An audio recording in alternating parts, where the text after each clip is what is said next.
Euronews. Las noticias. La resaca de las elecciones en Alemania deja un aumento histórico para la formación de ultraderecha AfD. Bienvenidos a Euronews hoy, ¿cómo están? La CDU se ha proclamado vencedora en los comicios alemanes con el 28,7% de los votos. Alternativa para Alemania quedó en segundo lugar con el 20,9%, duplicando su porcentaje de votos con respecto a las elecciones de 2021. Además, Euronews viaja a Ucrania en el tercer aniversario de la invasión rusa. Durante estos días les ofreceremos diferentes reportajes para contarles de primera mano cómo sigue la vida en un territorio asolado por la guerra. Comenzamos con el informativo. Friedrich Merz, candidato de la CDU, gana las elecciones en Alemania. La ultraderecha se consolida como segunda fuerza y los socialdemócratas se hunden. Ursula von der Leyen y otros líderes europeos como Pedro Sánchez acuden a Kiev y anuncian nuevas ayudas para Ucrania. El Papa Francisco ha descansado en una noche que ha transcurrido bien, aunque su salud sigue en estado crítico con insuficiencia renal leve.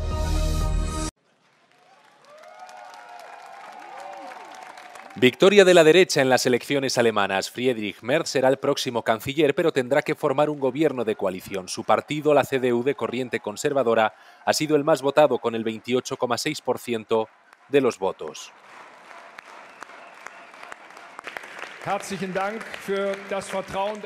Gracias a nuestros votantes por la confianza que han depositado en mí. Soy consciente de la responsabilidad, también de la tarea que ahora tenemos. La afronto con el máximo respeto y sé que no será fácil. El gran perdedor de la noche fue el canciller saliente Olaf Scholz, cuyo partido, el SPD, solo obtuvo el 16,4% de los votos, el resultado más bajo de su historia en unas elecciones federales.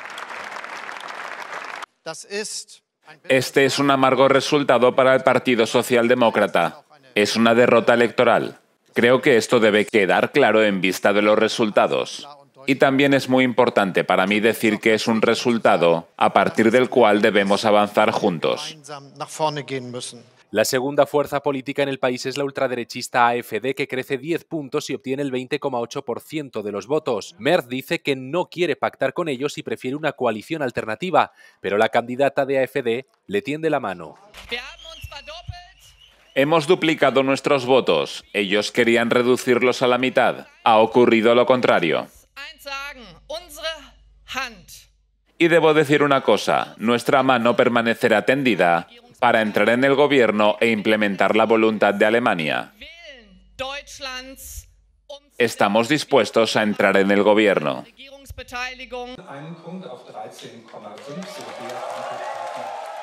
Friedrich Merz, como candidato ganador, debe liderar ahora las conversaciones para formar gobierno con otros partidos, ya que ninguna formación ha obtenido mayoría absoluta. Por ello, Alemania se encamina hacia otro gobierno de coalición.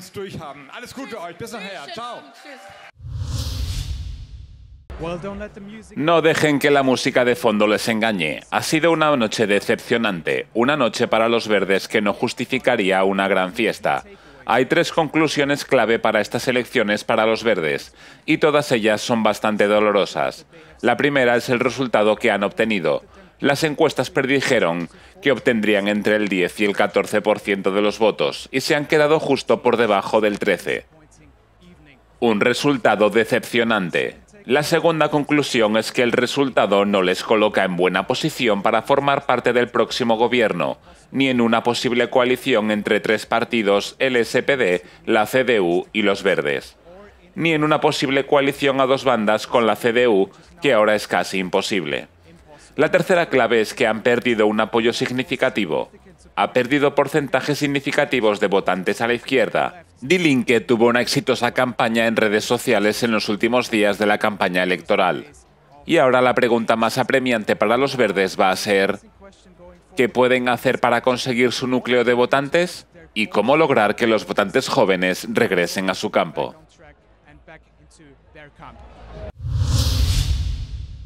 Las reacciones de los líderes europeos e internacionales se suceden tras las elecciones de este domingo en Alemania. El presidente del gobierno español, Pedro Sánchez, ha felicitado a Merz. Una Europa fuerte requiere que trabajemos unidos para afrontar retos comunes, ha dicho. El viceprimer ministro irlandés, Simon Harris, felicitó a su colega del Partido Popular Europeo. Estoy deseando trabajar con el nuevo gobierno, dijo.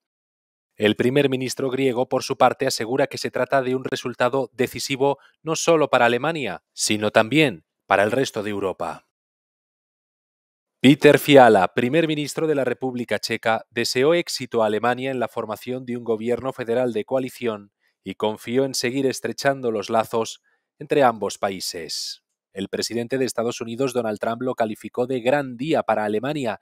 Al igual que en Estados Unidos, el pueblo alemán se ha cansado de la agenda sin sentido común, especialmente en materia de energía e inmigración, que ha prevalecido durante muchos años, ha dicho Trump. El primer ministro israelí, Benjamin Netanyahu, felicitó a Merz y a la alianza por lo que calificó de una clara victoria. Añadió que está deseando trabajar con el gobierno alemán para reforzar la asociación entre este país e Israel. Al partido de centro-derecha le siguió la formación de extrema-derecha AfD, que ha experimentado un salto de alrededor del 10% desde las elecciones de 2021. A pesar de la ventaja de la CDU en las elecciones, seguirán necesitando 1 o 2 socios de coalición para gobernar. Votar en Alemania es muy complejo, pero estamos aquí para explicarles el sistema. Este pasado domingo, unos 60 millones de electores estaban llamados a las urnas para elegir a 630 miembros del Bundestag. Los votantes no eligen directamente al canciller del país, pero los resultados acabarán determinando quién gobierna y quién es el canciller. Cada papeleta consta de 2 votos. El primero es para elegir un candidato en el distrito electoral de los votantes y hay 299 en toda Alemania. El candidato más votado en el distrito gana un escaño en el Bundestag, según el sistema de mayoría relativa. El segundo voto es para elegir un partido político. Este voto determina cómo se reparten los escaños del Bundestag entre los partidos y está basado en la representación proporcional. Así que si un partido logra el 20% de los votos, debe obtener el 20% de los escaños. Pero aquí está el truco. Un partido debe obtener al menos el 5% de los votos nacionales o conseguir al menos 3 miembros elegidos en sus distritos para obtener representación en el Bundestag. El objetivo es evitar la fragmentación y el bloque legislativo. Hay 3 partidos en torno al 5% de los sufragios. El hecho de que alcancen este umbral o no podría ser crucial para los esfuerzos a la hora de formar gobierno.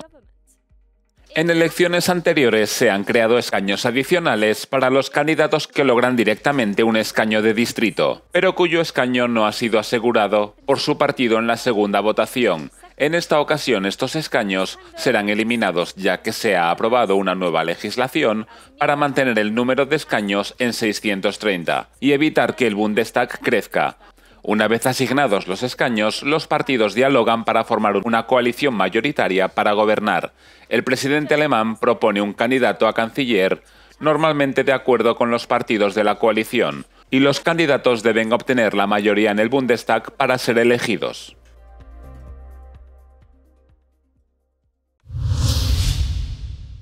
Con motivo de las elecciones en Alemania, Euronews tuvo un programa especial con invitados de la talla de Varoufakis y Charles Michel. Les dejamos con un resumen. La rapidez importa, y creo que es el principal reto.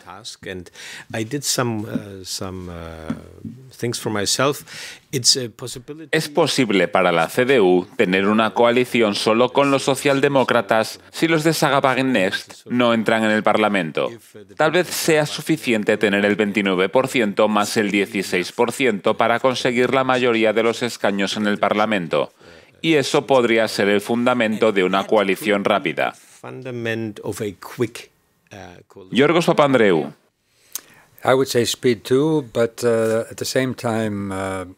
Yo también diría rapidez, pero al mismo tiempo hacerlo de forma estratégica para Europa. Nos enfrentamos a grandes retos. Nuestra existencia europea está sobre la mesa.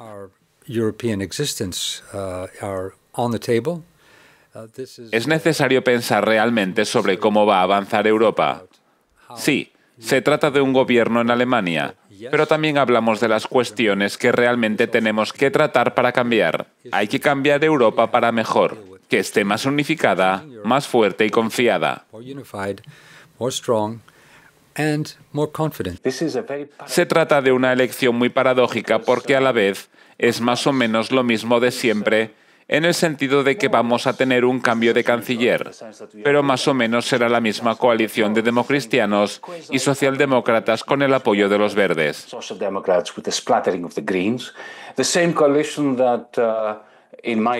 Es la misma coalición que puso a Alemania en un largo camino hacia el estancamiento en los últimos 20 años. Nuestros líderes europeos parecen pollos sin cabeza, corriendo en pánico y en desorden.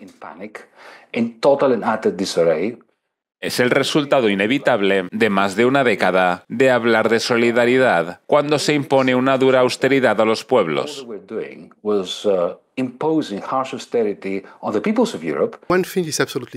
Una cosa es cierta, se han cometido errores en Europa, pero este proyecto en particular es un proyecto que está dando más prosperidad, más cohesión social a nuestro pueblo. Eso no significa que todo sea perfecto, en absoluto, y significa que hoy, tal y como hemos comentado, necesitamos tomar decisiones claras, tomar decisiones sobre el futuro. Y de nuevo, estoy absolutamente convencido por mi parte de que el desarrollo económico e industrial necesita menos regulación o mejor regulación. Esta es la elección que tenemos que hacer si queremos no solo ser un patio de recreo para otros, sino dueños de nuestro destino europeo.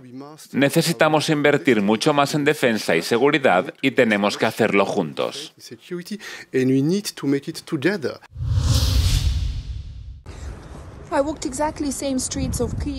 Hace 3 años caminé exactamente por las mismas calles de Kiev en las primeras horas de la invasión rusa a gran escala, y la atmósfera entonces era completamente diferente a la que se siente ahora. Entonces había mucha conmoción, mucha frustración y también miedo. Las calles de Kiev estaban vacías, la gente se escondía y permanecía en los refugios antiaéreos. Hoy, en febrero de 2025, la atmósfera es completamente diferente. Kiev recibe hoy a 13 líderes mundiales y a la Comisión Europea que están aquí para mostrar su apoyo a Ucrania. Lo que no ha cambiado es este sentimiento de resiliencia y también el sentimiento de determinación de los ucranianos para continuar defendiendo a su país de la guerra de agresión rusa al cumplirse 3 años. Sasha Vakulina, from Kyiv, for Euronews.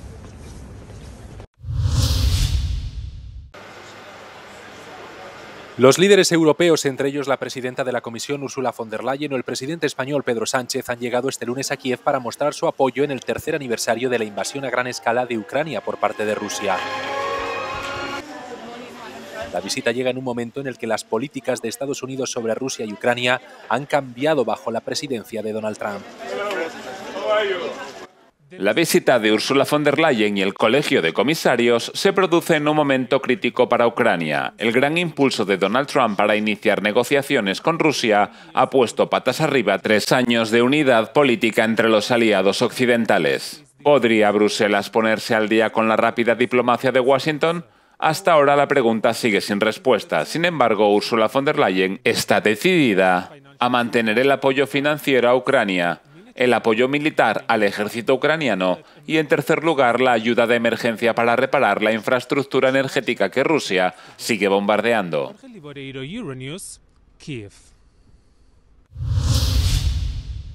El presidente del Parlamento ucraniano ha dicho que el gobierno empezará a trabajar a partir del lunes en un acuerdo con la Casa Blanca para el acceso de Estados Unidos a los recursos minerales ucranianos. En declaraciones a la cadena japonesa NHK World, Ruslan Stefanchuk dijo que cualquier acuerdo debe incluir garantías de seguridad por parte de Washington. El acceso estadounidense a los minerales de tierras raras de Ucrania fue presentado por primera vez a Volodymyr Zelensky por el secretario del Tesoro estadounidense Scott Bessent a principios de febrero. Washington pide un recorte del 50% de todos los ingresos generados por los recursos minerales y naturales de Ucrania, lo que los funcionarios estadounidenses califican de pago por el apoyo militar previo. Pero Zelensky rechazó las exigencias de Washington de 500.000 millones de dólares en riqueza mineral, alegando que Estados Unidos no ha proporcionado esa cantidad en ayuda militar. Desde 2022, Estados Unidos ha proporcionado a Ucrania armamento por valor de unos 67.000 millones de dólares, 64.000 millones de euros. Las autoridades ucranianas dicen que Rusia atacó el país el sábado por la noche con un aluvión de drones que el presidente Zelensky calificó como el mayor ataque con drones desde que comenzó la invasión rusa hace casi 3 años. Según el comando de la Fuerza Aérea de Ucrania, se lanzaron un récord de 267 drones rusos en un solo ataque coordinado. Unos 138 fueron interceptados, mientras que 119 fueron destruidos. Nos despertamos con las ventanas destrozadas. Nos levantamos, salimos y vimos que todo el mundo estaba a salvo. Los niños estaban a salvo. Pero empezamos a ver la destrucción. Las ventanas, el techo, los coches. Los ataques se produjeron en vísperas del 3er aniversario del inicio de la invasión rusa de Ucrania. El presidente ucraniano Volodymyr Zelensky dijo que fue el mayor ataque con drones contra el país desde que Rusia empezó a utilizar drones de fabricación iraní.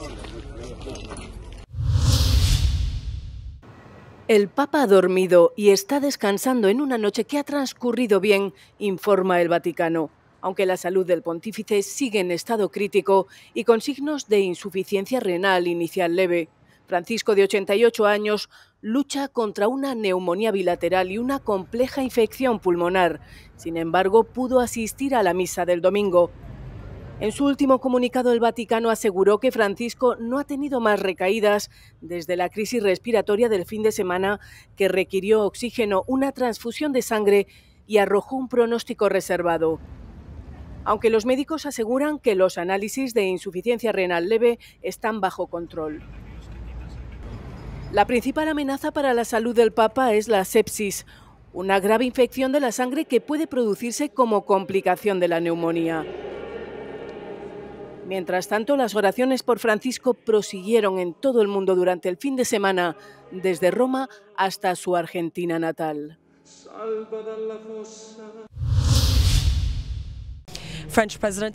El presidente francés Emmanuel Macron se dirige a la Casa Blanca con el fin de que Europa vuelva a estar en el centro de las negociaciones bilaterales de paz entre Estados Unidos y Rusia.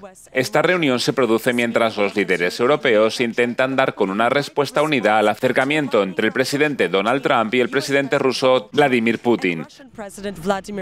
¿Cuál es exactamente el plan de Macron? Él dijo que intentaría convencer a Trump el lunes de que complacer las demandas de Putin solo le haría parecer débil. Pero no será fácil. El viernes Donald Trump criticó tanto a Macron como al primer ministro británico Keir Starmer, afirmando sin fundamento que ambos líderes no han hecho nada para poner fin a la guerra.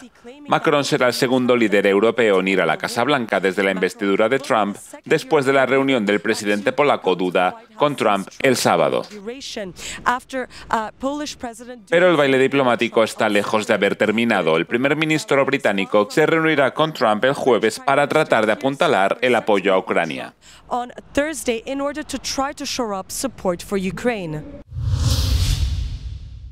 Los futuristas Race Bears, propulsados por baterías, llegaron a las aguas de la capital de Qatar este fin de semana y el equipo Rafa consiguió la primera victoria de su historia en el Gran Premio de Doha del E1 Series. El primer campeonato mundial de lanchas motoras totalmente eléctricas se encuentra actualmente en su segunda temporada y sus equipos esperan hacer vibrar la industria de las carreras. El E1 es una nueva forma eléctrica de deporte de motor en el agua, así que estamos compitiendo con barcos con foils, combinando eso con el motor eléctrico. Es un nuevo formato y es una nueva experiencia para todos. Así que todos trabajamos juntos para ver cómo hacer volar las lanchas muy rápido. El equipo Al-Ula, propiedad de la leyenda de la NBA LeBron James, es el último en unirse a un elenco repleto de estrellas con otros propietarios como Tom Brady, Will Smith y Rafael Nadal. Su propiedad en manos de celebridades y una lista de ciudades anfitrionas extravagantes han hecho que el E1 sea criticado como un patio de recreo para ricos y famosos, pero su CEO y cofundador dice que el campeonato es más que un espectáculo deportivo comercial de alto nivel y lo califica de banco de pruebas para la innovación sostenible que busca transformar el transporte marítimo y las regatas. Nuestra misión es acelerar una movilidad acuática para el futuro, no solo en base a la propulsión eléctrica y el concepto de cero emisiones, sino que mediante el uso de las láminas no generamos olas que afecten a la erosión de la zona costera. y al mismo tiempo nuestro evento está diseñado conforme a las normas reconocidas mundialmente para eventos con neutralidad de emisiones. Y por supuesto el siguiente paso es convertirse en un evento de impacto cero. Solo un año después de su lanzamiento en 2024, aún es pronto para saber hasta qué punto contribuye este incipiente campeonato del calendario mundial de carreras a reducir el impacto de los deportes acuáticos sobre las aguas costeras del mundo y a acelerar hacia un futuro más limpio en el sector del transporte marítimo. ¿Cómo envejece la población de la Unión Europea?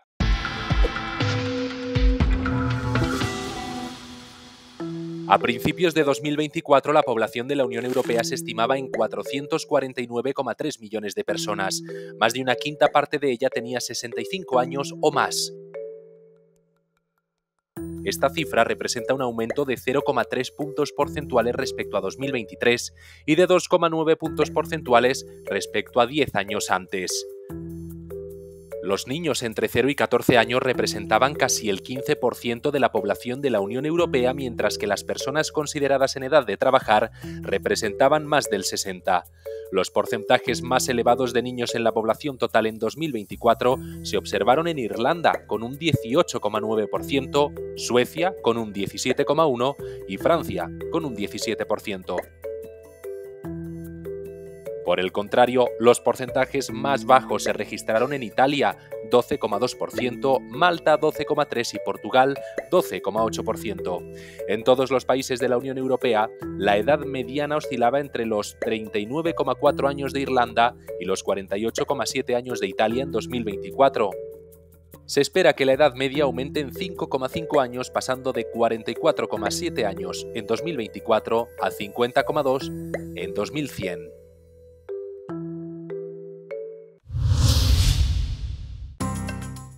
¿Qué ha dicho Trump sobre Ucrania? 3 años después de que Rusia invadiera Ucrania, el presidente estadounidense Donald Trump ha hecho una serie de afirmaciones falsas sobre la guerra. Trump afirmó que el índice de aprobación de Zelensky se redujo al 4%, llamando a Zelensky dictador y señalando la ley marcial de Ucrania. Según una encuesta publicada en febrero, el 57% de los ucranianos confía en Zelensky, frente al 52% de diciembre. En febrero de 2022, después de que Rusia lanzara su invasión, la ley marcial prohibió las elecciones de acuerdo con la Constitución. Zelensky ha declarado en repetidas ocasiones que las elecciones se celebrarán después de la guerra, con sus principales rivales también descartando que se celebren elecciones en tiempos de guerra. Trump también afirmó que Estados Unidos proporciona a Ucrania más ayuda que la Unión Europea. Sin embargo, Estados Unidos ha donado mucho menos de los supuestos 350.000 millones de dólares. La ayuda de la Unión Europea y de los distintos estados asciende a aproximadamente 132.000 millones de euros, frente a los 114.000 millones de euros de Estados Unidos. Las mayores contribuciones en porcentaje del PIB correspondieron a Estonia y Dinamarca. Según estimaciones recientes, alrededor de 580.000 soldados rusos están sobre el terreno y se cree que Moscú ha gastado 211.000 millones en sus esfuerzos bélicos. Las sanciones occidentales también han afectado a la capacidad de Rusia para fabricar armas, con informes que afirman que su arsenal de armas ha ido disminuyendo. El Kremlin ha estado utilizando aviones no tripulados y misiles de Irán, así como recurriendo a tropas y misiles norcoreanos para reponer su poderío militar. Zelensky ha acusado a Trump de vivir en un espacio de desinformación creado por Rusia.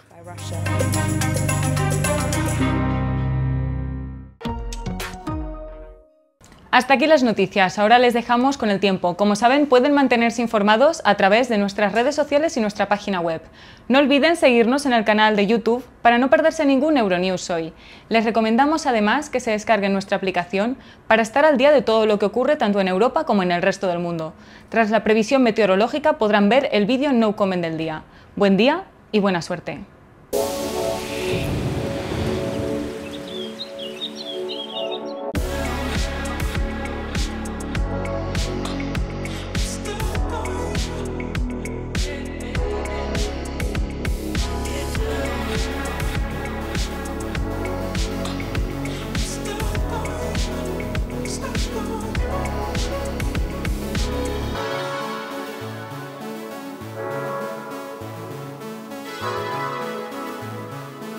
Chao.